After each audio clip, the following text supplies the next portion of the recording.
अस्सलाम वालेकुम नाजरीन, मैं हूं अहमद मंसूर। सुप्रीम कोर्ट से जुड़ी खबरें कुछ और आगे बढ़ रही हैं। जाहिर सी बात है कि चूंकि सारा फोकस इस वक्त इसी बात पर है कि जो 26वीं आईनी तरमीम के बाद नए चीफ जस्टिस याहिया अफरीदी की तैनाती हुई, उसके बाद अब मामला कैसे आगे बढ़ेंगे।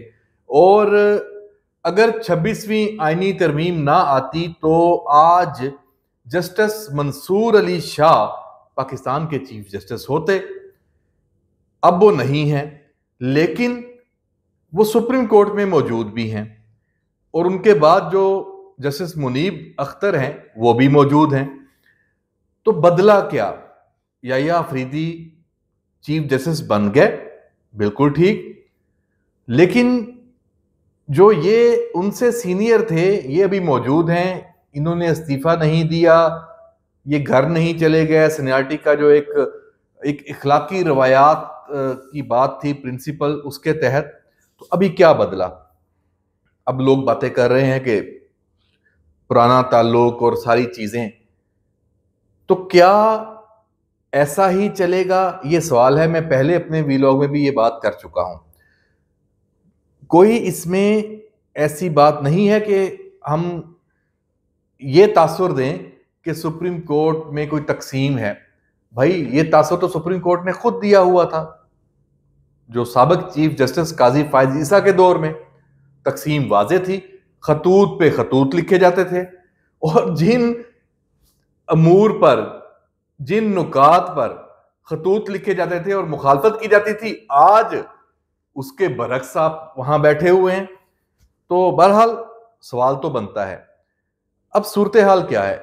गो के एक 27वीं आईनी तरमीम की बात हुई कि पार्लिमान ने जब ये देखा, जो हुकूमत में पार्टियां हैं जो जिनका इस वक्त पार्लिमान पे कंट्रोल है, उन्होंने ये देखा कि जो रूह थी 26वीं आईनी तरमीम की, वो तो मीट होती नजर नहीं आ रही।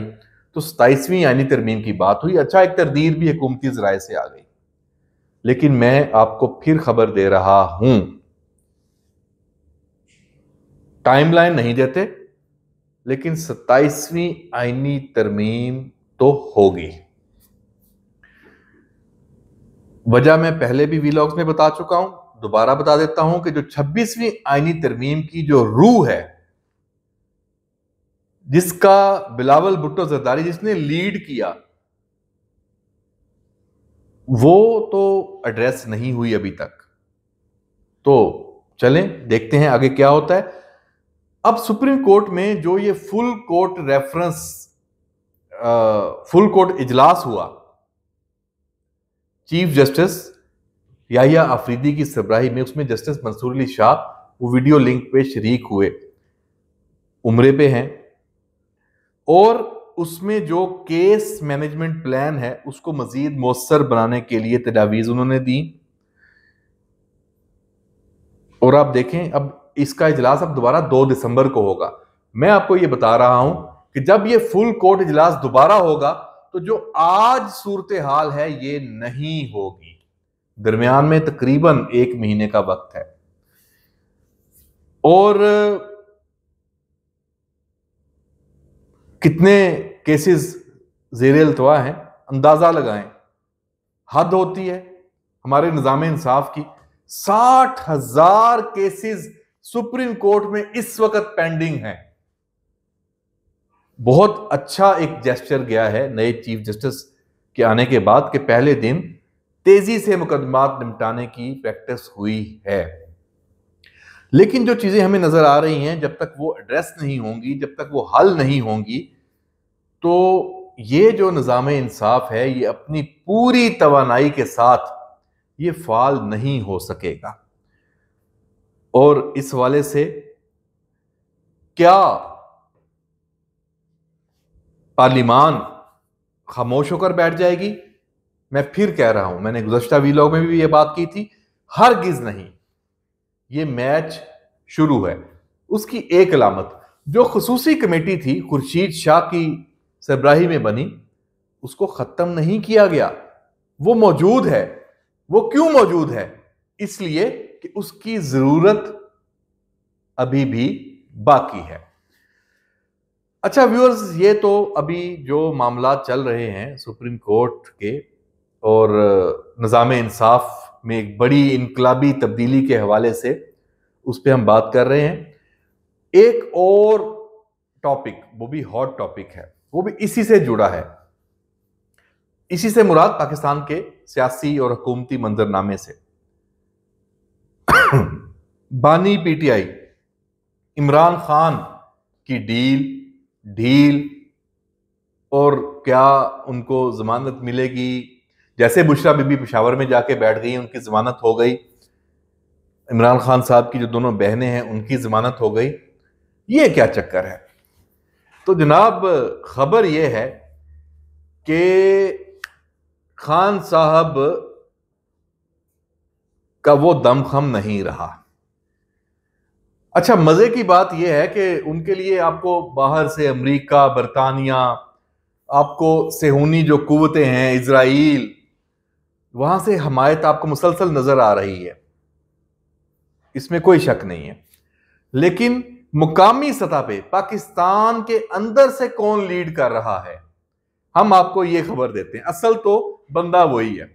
अच्छा भाई, उसने कमाल, बज़ाहिर उस पर बड़ी तनकीद होती है, लेकिन हम आपको बता दें कि जो ये डील है, ये अगर मैच्योर होती है तो ये किसकी वजह से है? वो होगी पंजाब की जो लीडरशिप है वो सारी फारग है, वो कॉम्प्रोमाइज पोजीशन में है।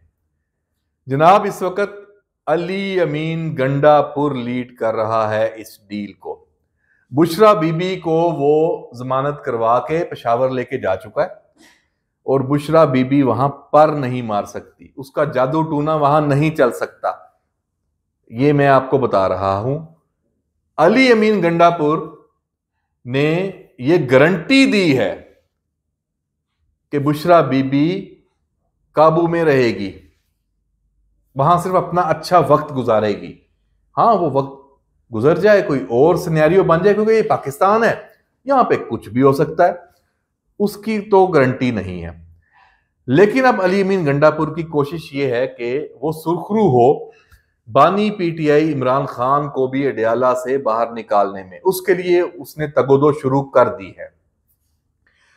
अब उसने जो ऑप्शंस दिए हैं, जो अब उस पर कोई एतबार अभी करने पे, क्योंकि ये बड़ी गारंटी है और इमरान खान पे एतबार तो कोई उसका सगा ना करे। जो सूरत हाल है, वो यू टर्न की आपको पॉलिसी का पता है कि मान जाता है, बाद में कहता है मुकर जाता है। तो अली अमीन गंडापुर किस खेत की मूली है, उस पर क्यों कोई एतबार करे? लेकिन जो मैं आपको बता रहा हूं, जो ऑप्शन जेरे गौर हैं, वो उसमें एक तो ये है कि इमरान खान सियासत में एक्टिव नहीं होगा। अच्छा, वो बाहर भी आएगा तो उसको रिलीफ इस तरह से मिलेगा कि जैसे वो मुकदमात भी भुगत रहा है, वो हीरो भी है, और उसको कोई रिलीफ नजरबंदी बनी गाला में कह लें या केपीके में कहीं कह लें, उस हिसाब से, या कहीं और वो है, राजी हो चुका है। उसका एक सिग्नल भी आ चुका है। जो अडयाला में 190 मिलियन पाउंड केस की समाअत हुई, उसमें कोई जहादी बयान इमरान खान का सामने नहीं आ सका। क्यों? ये कॉन्फिडेंस बिल्डिंग मेयर्स होते हैं जब भी कोई डील होती है। तो इस डील में भी कॉन्फिडेंस बिल्डिंग जो मेयर हैं, ये दोनों साइड से अब लिए जा रहे हैं। अली अमीन गंडापुर इसको लीड कर रहा है। अब देखना यह है कि अली अमीन गंडापुर किस हद तक, काम उसने बहुत भारी अपने जिम्मे ले लिया है, ये कोई आसान काम नहीं है। गारंटी, और वो भी इमरान खान की, तोबा तोबा, बड़ा मुश्किल काम है। गंडापुर साहब, ये ना हो लेने के देने पड़ जाएं। लेकिन बहरहाल आपका लीडर है और आप वजीर आला है। बज़ाहिर इस वक्त पूरी पीटीआई खैबर पख्तूनख्वा में ही मौजूद है, बाकी तो हर जगह से बढ़ चुकी है। तो अली अमीन गंडापुर सुरखरू होता है नहीं होता, एक तो उसकी कामयाबी है कि उसने जो असल जिन था उसको बोतल में बंद किया। आप समझते हैं, पेशावर ले गए बुशरा बीबी को, बड़ी कामयाबी है ये। लेकिन क्या इसको वो मेंटेन कर सकेंगे? ये मिलियन डॉलर क्वेश्चन है जनाब। इमरान खान की कोशिश है कि वो बनी गाला में आए या एटलीस्ट जमान पार्क में, तो वो वहां से, अब जानने वाले जानते हैं कि अगर वो उसने फिर धोबी पटका किया और जो वादे किए बाद में मुकर गया तो फिर नई मुश्किल सामने आ सकती है। ग्रंटर, इश्यू ग्रंटर्स का है। डील का मतलब है माफी। ये डील का यह मतलब नहीं है कि इमरान खान बाहर आएगा और इक़्तिदार उसके हवाले हो जाएगा। ये डील है भाई, मैं हार गया, मैंने साल 2 3 4 के लिए अपने आप को खामोश अब कर देना है, बस छोड़े जी मेरी। ये डील होगी। ये डील बिल्कुल नहीं होगी कि बाहर आएगा, सियासत करेगा, वही तूफान बदतमीजी मचाएगा, जो मौजूदा पाकिस्तान का सियासी निजाम मुस्तहकम होने जा रहा है उसको वो चैलेंज करेगा। हरगिज नहीं, हरगिज नहीं। तो देखते हैं, इसमें कुछ भी हो सकता है। ये मैच है और ये अगली स्टेज पे जा चुका है। देखते हैं कि इमरान खान को अली अमीन गंडापुर रेस्क्यू करने की जो कोशिश कर रहा है, बाकी तो सब फेल हो चुके हैं, ये आखिरी उम्मीद है इमरान खान की। तो इवन जो मैंने पहले बात की, उसके जो अमेरिकन और बरतानवी और जो सेहूनी ताकतें हैं वो भी फेल हो चुकी हैं। अली अमीन गंडापुर उनसे भी 2 कदम आगे जा चुका है, क्योंकि उसको समझ है, उसको इदराक है कि मैंने कैसे बचाना है अपने लीडर को और उसको कुछ रिलीफ देना है। बातें और बढ़ के तो सब मारते हैं, ये अमली इकदामात और ये कुछ और होते हैं। तो देखते हैं कि आगे क्या होता है, लेकिन ये आने वाले चंद हफ्ते बड़े अहम हैं। इजाजत दीजिए, अल्लाह हाफिज।